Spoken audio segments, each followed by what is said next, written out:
optimal minimal. At this altitude, I can run flat out for a half mile before my hands start shaking. Can I answer your personal question?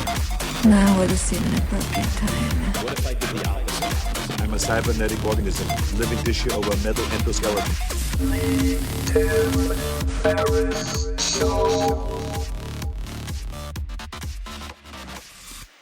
This episode is brought to you by AG1, the daily foundational nutritional supplement that supports whole body health. I do get asked a lot what I would take if I could only take one supplement. And the true answer is invariably AG1. It simply covers a ton of bases. I usually drink it in the mornings and frequently take their travel packs with me on the road. So what is AG1? AG1 is a science-driven formulation of vitamins, probiotics, and whole food sourced nutrients. In a single scoop, AG1 gives you support for the brain, gut, and immune system. So take ownership of your health and try AG1 today. You will get a free 1-year supply of vitamin D and 5 free AG1 travel packs with your first subscription purchase. So learn more, check it out. Go to drinkag1.com/Tim. That's drinkag1, the number 1, drinkag1.com/Tim. Last time, drinkag1.com/Tim. Check it out. Social media. Let's talk about the abusive spouse we all know that we go back to because they give us a flower. And we walk back onto the internet, and first thing that happens is they throw a brick out of a window as we're walking down the sidewalk and catches us in the teeth. Anyway, a little dramatic maybe, but internet's a rough place, and social media is certainly a full contact sport. And I do have a few guidelines or policies for myself that help me to maintain my sanity. Number 1 is that my phone is on airplane mode, I would say 80+% of my day. This is particularly critical post-dinner all the way until I finish my morning routine the next day. So my phone is almost never on, or I should say off of airplane mode when I'm in bed. I don't like the health implications particularly, and I don't want to go into a reactive mode when I wake up. I want to have my meditation and or exercise and sitting down doing, saying, 5-minute journal or determining my top 1 or 2 priorities for the day while I have my tea. And then and only then, once I have calibrated my true north for the day and my 1 or 2 must-do to-dos that make everything else on the list easier or irrelevant, only then do I open the window in my bulletproof car and let the bullets start whizzing. And that I'm only referring to in the case of text messages and potentially email. I do not have notifications on my phone for most things. I do not have email notifications. I do not have news notifications. I turned off all news notifications. I have no social media notifications. I want to be able to select the exact times that I engage, if I engage on social media. So a few thoughts. Number 1 is that if you don't want to amplify something or encourage someone, then starve a given, say, tweet of oxygen. So my default action for negativity or attacks is starve it of oxygen, because I will have people deliberately attack me just to provoke a response, because it will benefit them for me to respond. So I very, very, very rarely respond to any type of attack on the internet for many different reasons. Also because it will then, in almost a sunk cost fallacy type of way, engage me and make me feel committed to engaging. Right? So if I send a retort and I think it's addressed them or in some way defeated them and they respond, I will feel the inclination to respond yet again, and then you're just wrestling in the mud with a pig. Makes you filthy, makes the pig happy. So I opt out whenever possible. And I don't remember exactly who this is attributed to, but the quote is, "The best revenge is living well." So that's how I feel. The best revenge is living well. And the best way to live well is to ignore things. And the even better way to live well is to not see things. So I never look at, for instance, home screens on, say, Twitter.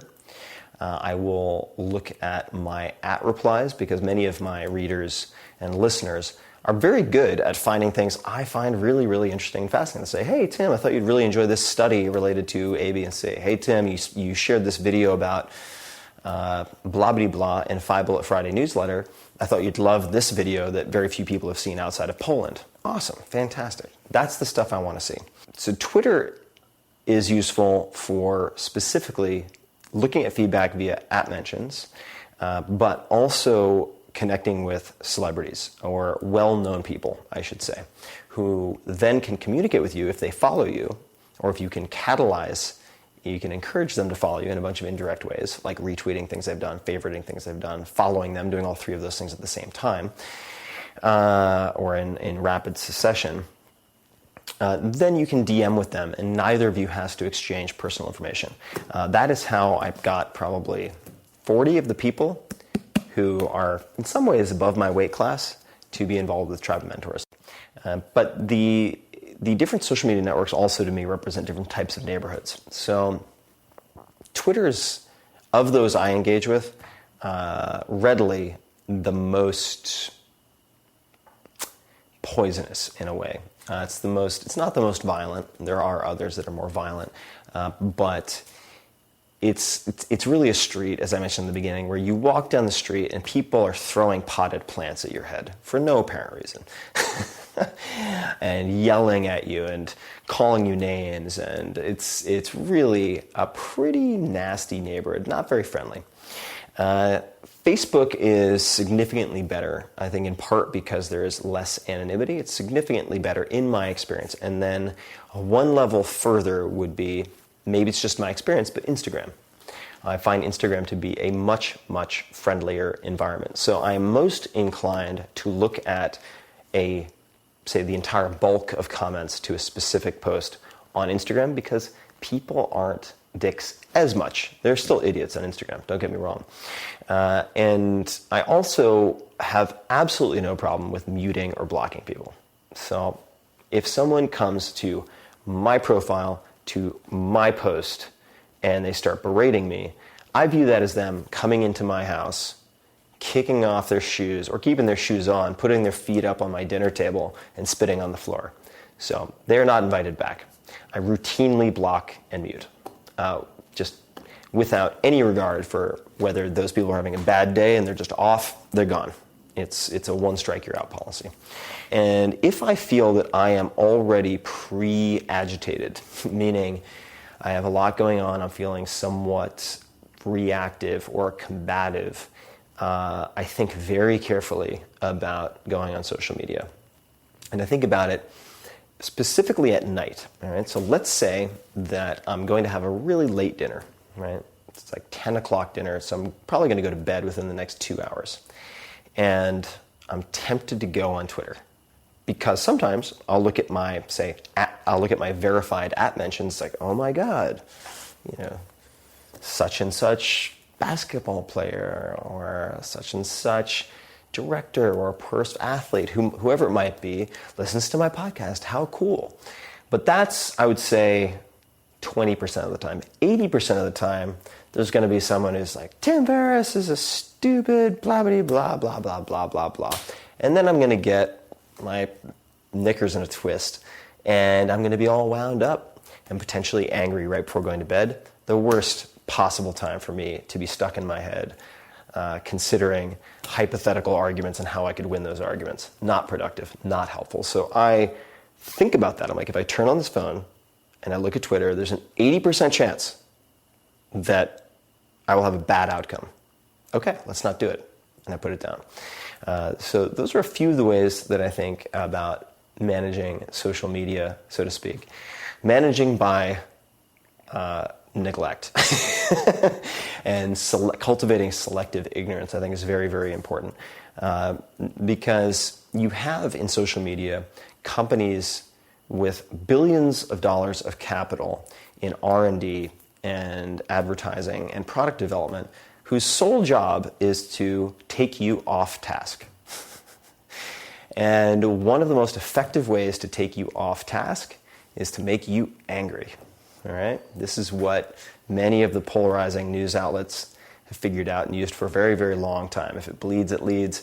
If I can scare you, make you upset, that takes you off task. So the advertisements you're going to see might do that. And certainly, I think in today's political climate, people are more interested in fighting than reconciling. It would appear the vast majority of people are taking what I would consider the lesser route to making themselves feel better. All right, so you can make yourself better, or you can make yourself feel better. Those are not the same thing. You make yourself better by evaluating your own weaknesses, by evaluating your own strengths, and working on yourself. It's hard work. It takes focus, it takes dedication. You will have painful moments, but ultimately in the long term, it makes everything easier. So as one of my mentors, Jersey Gregor, would say, easy choice is hard life, hard choice is easy life. All right, so you can make yourself better. If you want to make yourself feel better, you tear other people down and you throw mud and you spend time on social media biting ankles, and that might feel good in the short term, but in the long term, you're going to lose. You're going to lose in competition, and you're going to lose your own self-respect. And that, I think, is perhaps the ultimate travesty. So, some thoughts on social media, but focus on making yourself better, not making other people feel worse and yourself feel better. That's a loser's game. All right? And when in doubt, fucking starve it of oxygen and focus on what you're supposed to be doing, because social media ain't it, generally speaking. Good luck.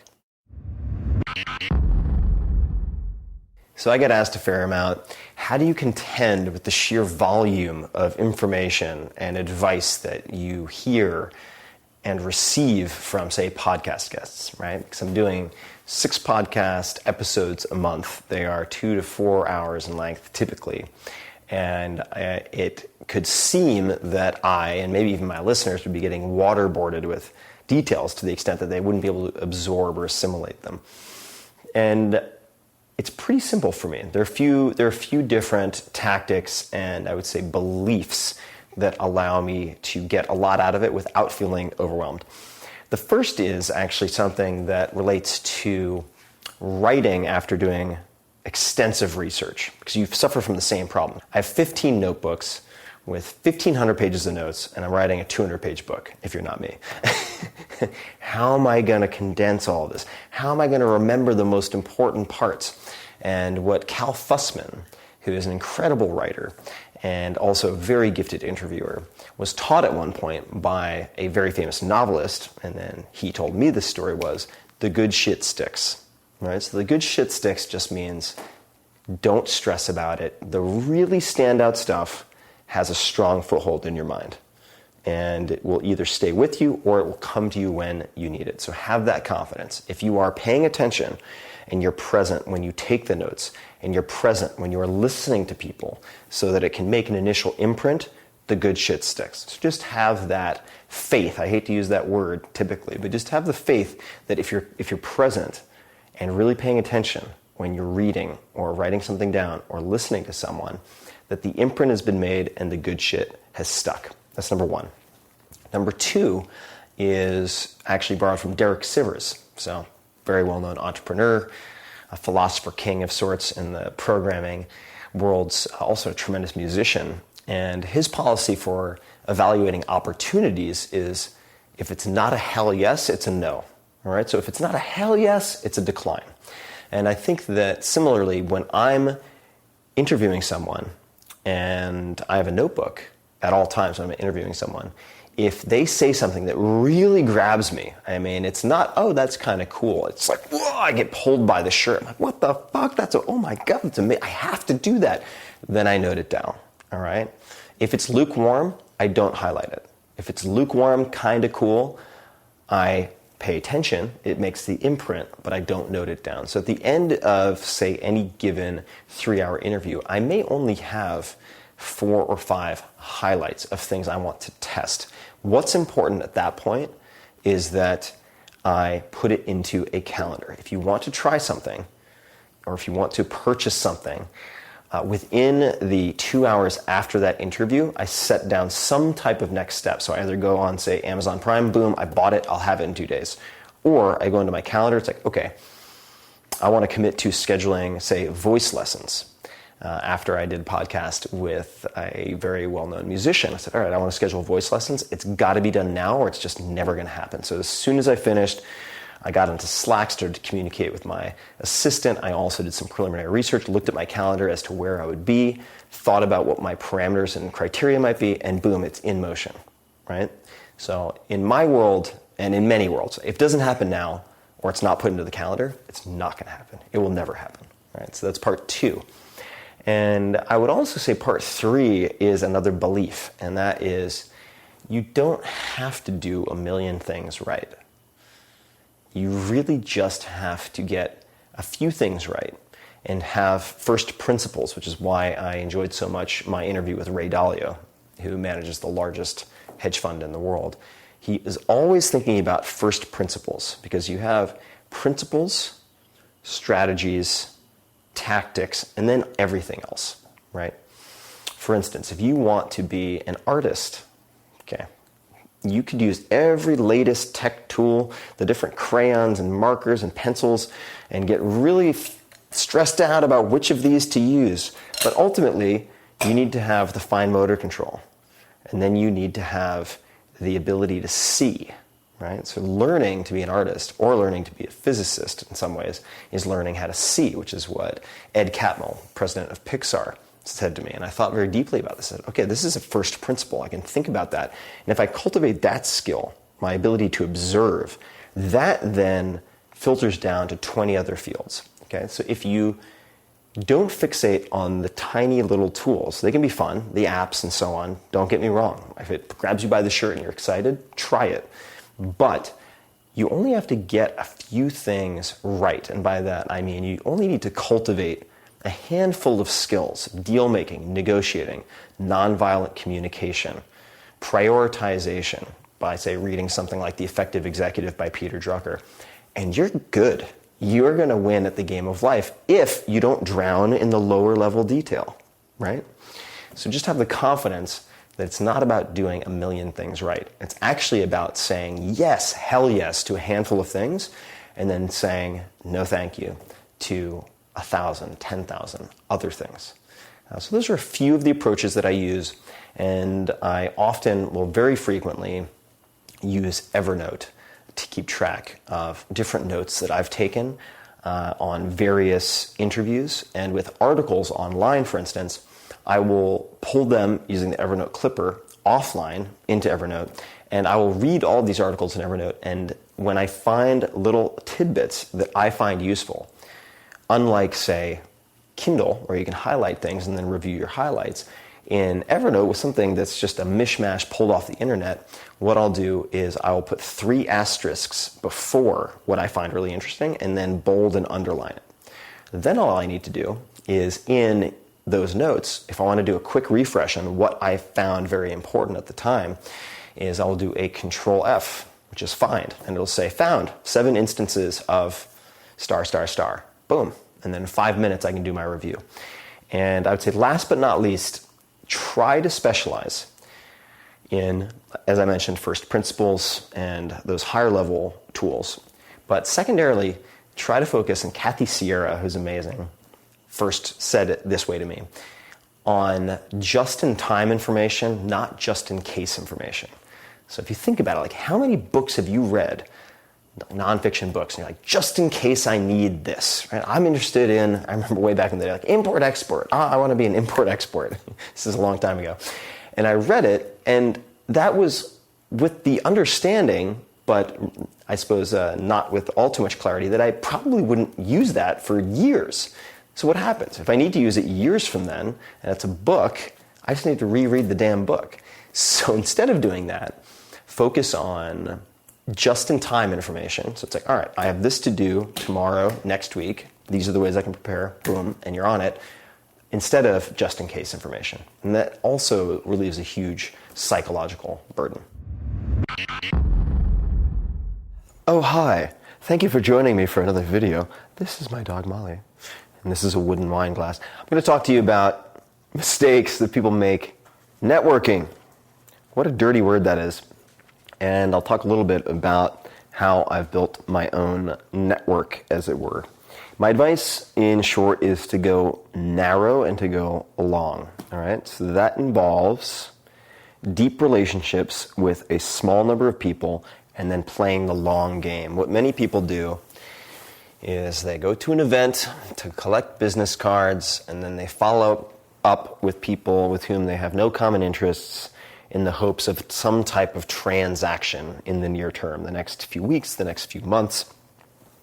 That can work, but what I would suggest you do is, if we're looking at events, which can be very, very high yield, look at either volunteer events where you can volunteer, all right, or super high-end events where you can attend and pay a premium to attend. And in the former category, I can give you an example of a tipping point for the 4-Hour Workweek, my first book, and that came about by going in part to South by Southwest 2007. And my tactic was, as an attendee here, which is fairly expensive, to go to moderated panels, and then when a panel ended, instead of flooding the scene to get in line to talk to a panelist, I would actually talk to the moderator, who people tend to ignore. And I would be very, very humble to the extent I could and say, it's my first time at South by Southwest. I'm pretty nervous. I just wrote my first book. I don't know anybody. I'm not going to pretend to understand everything about tech. I don't. But I'm really interested in A, B, C, D, and E. And I'm originally from this part of the world, and these are some of my interests. Is there anyone you think I might enjoy meeting here? Now you have, say, Mary or Joe, whoever, saying, yeah, you should meet Mike such and such. Then I go and find Mike, or I'm introduced to Mike, and I already have that social stamp of approval of one person. Okay, now I meet that person, and we talk, and there's no explicit ask. This is really important. I do the same thing. Just got to South by Southwest, it's my first time here. I apologize, kind of a random introduction, but I don't know anybody, and I have my first book out. I really don't know what to do because I have my launch coming up, but I'm here to learn. That's it. I'm here to learn and meet people. I don't even know what to ask for. And talk to them, and then if the timing seems right, and it may not, it may never be right, but if it is, you can ask, is there anybody else here you think I should meet up with or buy a drink for? Who can I buy a round of drinks for? Just to have fun. Cool people who I might be able to hang out with and who might enjoy hanging out with me. And then you go to the second person, and so on. And now, all the way up to this point, I've not made a single ask, all right, other than the question, is there anybody else you think I might enjoy meeting? Now, at some point, you will then have a small gaggle of people, and probably you'll be buying booze. At least that's my tactic. It's fairly easy to buy booze for people. And then everyone's talking. So let's say you have a group of people in tech, or you have a dog who wants a treat who's coming back to say hello. A bunch of people in tech who are talking about tech things, and they're saying things like blah, blah, blah, blah, blah, Ruby on Rails. And I don't know what that is. As a guy, I'm talking to the guys here because women generally don't have this problem. Don't pretend like you know everything. It's really not endearing. So they would say something like blah, blah, blah, Ruby on Rails. And I would say, so sorry to interrupt. This is deep in the end of my ignorance pool. I don't know what Ruby on Rails is. What is Ruby on Rails? And every once in a while, I would interject and ask for clarification just to learn. Eventually, after 2 or 3 rounds of drinks, someone will say, who are you again? Like, what do you do? What are you doing here? And then you can offer a little bit. You say something like, well, I just finished my first book. I'm really nervous. It's coming out on such and such a date, and I don't know what a book launch is. So I'm here to try to meet people and learn different skills to figure that out. And then you stop. You don't give them a 2-minute or 3-minute pitch. And chances are someone will ask, okay, well, what's your book about? And then you can give a little bit more. And then let's say you're in a group of 8 people, you watch the 1 or 2 who are going to have more follow-up questions. And then eventually, maybe in a group of 8 people, you say to one of them afterwards, you say, look, I have a ton of books that my publisher has sent me. These are review copies and advanced copies. I don't know what to do with them. I don't think you'd actually read the whole book, but there's a 20-page bit that I think you'd really enjoy on X, Y, and Z, because you know that. You've already ascertained it through the conversation you had. And you say, if it wouldn't be a burden, if you'd enjoy it, maybe I could send it to you. But if not, that's cool. And I would say 90% of the time they said, yeah, sure, that'd be cool. I'd love to see it. And that's how it all happened, guys. That's how the book hit the New York Times bestseller list, was by doing that over and over again. And this is the key point. You don't have to be a networking whore. You don't have to sell yourself to the highest bidder or compromise and spend time with people you don't like. You can find people who are A-class players in a given world who you want to spend time with, who have similar values and hobbies. So that one person out of the 10 who said, yeah, cool, no, I'd love to check it out. The vast majority of those people from 11 years ago are still my friends today. And that's going narrow and going long. All right, should you write a book? Should someone or anyone write a book? I get asked questions about launching books all the time. How can I make my book a bestseller? Have you written a book? No, I'm going to write a book. Have you written any books before? No. Why are you writing a book? And we get into this conversation. And ultimately, I ask one question, and that is, for the period of a year, can you make this your number one priority? For a period of at least a year, can this be your number one? If you have a company, that means your business is number two. If you have a family, that means your family is number two. Can this be your number one priority for a year? That's the general litmus test, because if you put out a mediocre book, or even a good book, a good enough book, which by the way equals shitty, as Brian Grazer, legendary film and TV producer, would say, it's more of a liability than a help. Okay, so a mediocre book is more of a liability than no book at all. You can't take it back. So, as Michael Gerber told me, who wrote The E-Myth Revisited, which is a book that had a huge impact on me, before I launched the 4-Hour Workweek, he said, if you're going to write a book, write a fucking book. Meaning, like, you're all in. All of your chips are into this book. So how did I know that I should do the 4-Hour Workweek, right? Was it that obvious? Was it clear? Was I dying to be a writer? Which, by the way, I don't think is a necessary checkbox. You don't have to write the book yourself necessarily. Open by Andre Agassi, by the way, Andre Agassi, was ghostwritten, but it was a collaboration that took a long time and a lot of Andre's time. Beautifully written, but nonetheless required a lot of focus from him. So you can have a collaborator, but my, I suppose, hurdle was, it was easier for me to get it out of my head than it was for me to live with it in my head. All right? It was less painful to put it down than to have it ricocheting inside my head. And I had all these experiences from 2004 to, say, end of 2005, where I was restructuring and reformulating my entire business to run without me, traveling the world for 18 months without any set schedule, meeting all these case studies.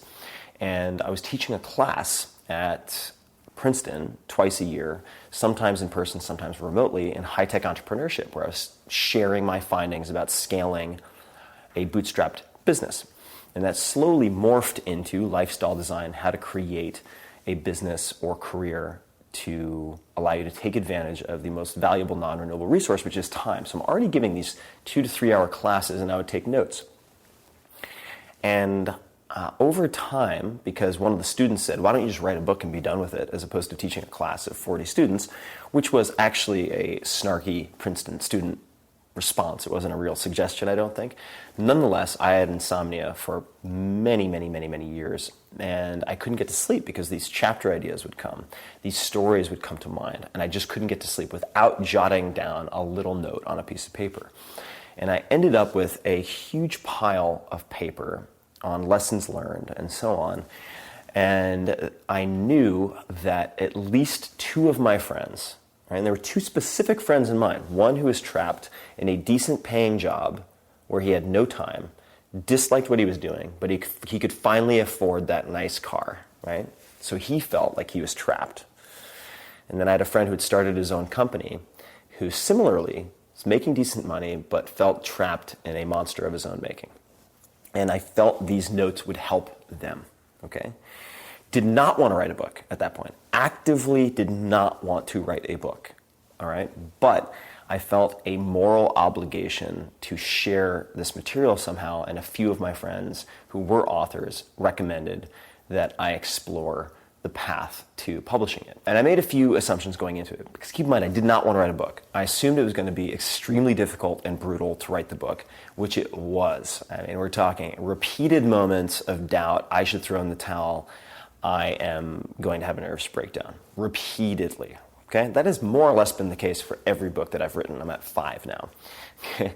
The second assumption was that I was going to probably hate the book itself, which I did. Okay, and that has been largely true for every book I've done. Assume that up until a year after the book comes out, you're going to look at it and be disappointed with what you've produced. Given that, the third assumption was that I would write the book, and if it even changed the life of 1 or 2 people, that would justify all the pain, all the self-loathing, all the loathing of the book, all of the opportunity cost of putting it together, right?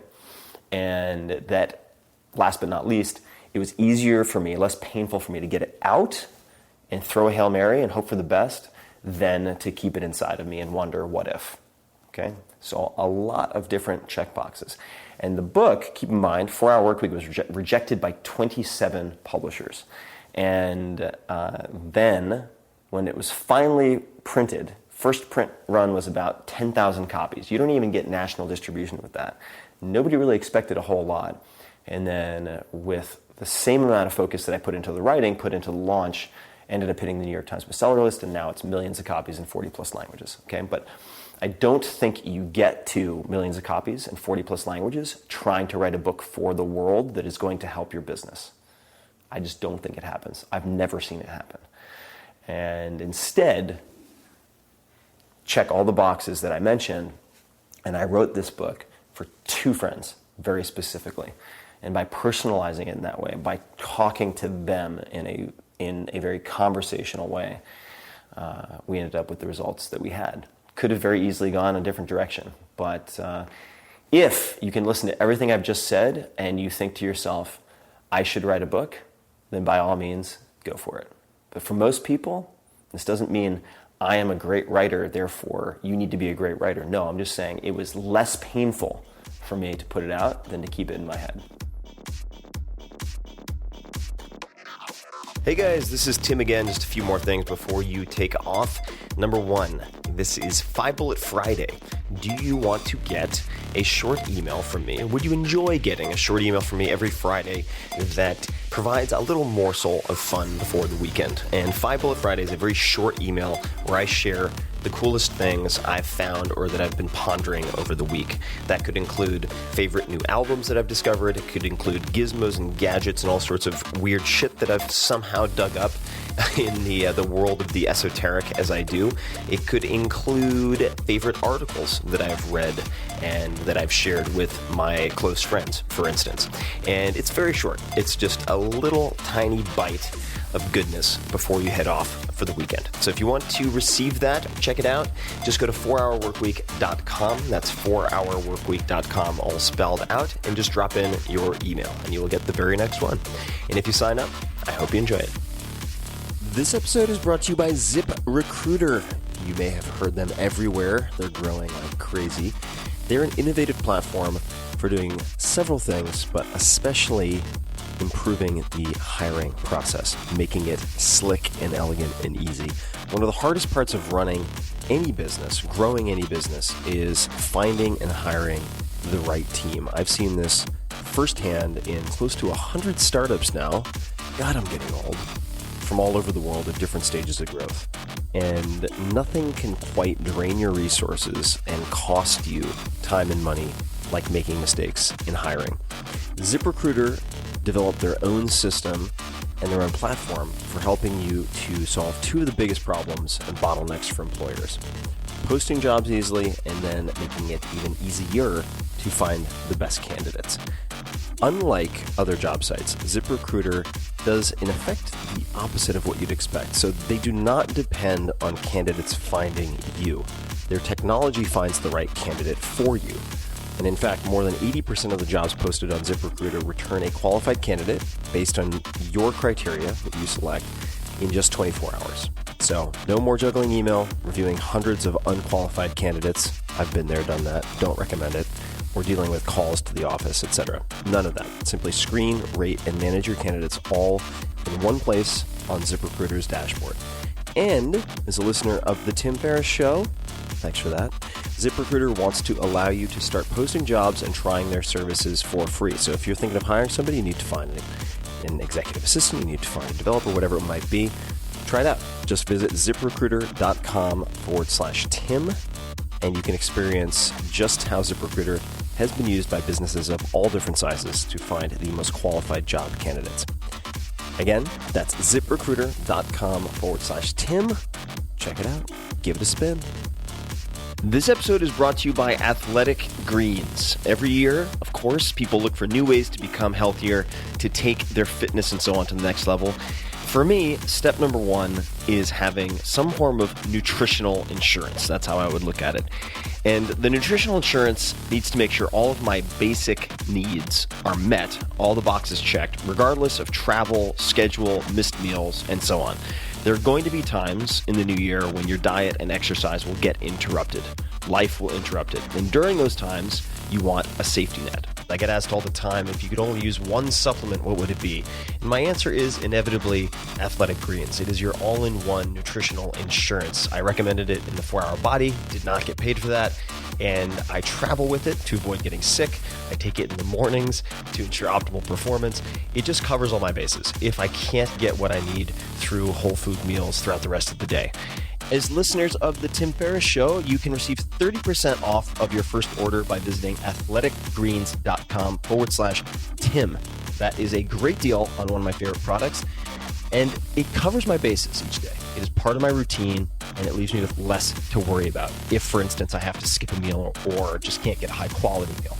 So check it out. Go to athleticgreens.com/Tim and learn all about it.